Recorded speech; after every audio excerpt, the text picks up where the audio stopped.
You take autonomy away from somebody, and they're going to go play video games to get that release.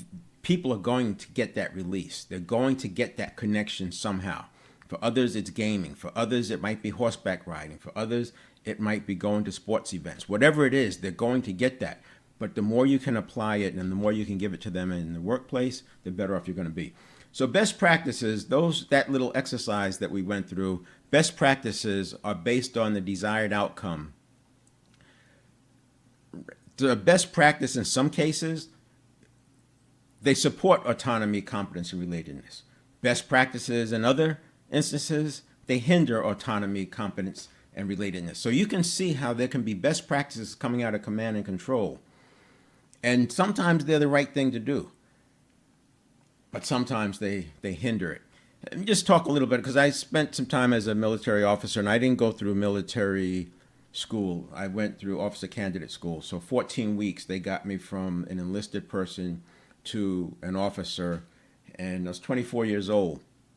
And as I became an officer, I signed for $2 million worth of earth moving equipment. I had a combat heavy earth moving platoon, so I had scrapers and 5 20-ton dump trucks, 2 bucket loaders, 3 bulldozers, graders, water trucks. You get the picture, scrapers. I signed for $2 million of equipment as a 24-year-old, and 80% of the people I was leading were older than me and had much more experience than me, because I went straight through in basic and then advanced and then officer school and then airborne and then ranger. So I was younger than most of the people in the organization that I was leading. I was the platoon leader. Later on, I became a commander, etc. My point being that command and control worked because they taught us what to do, and they had a frame. So within my frame, I had freedom of action. I had autonomy within my frame.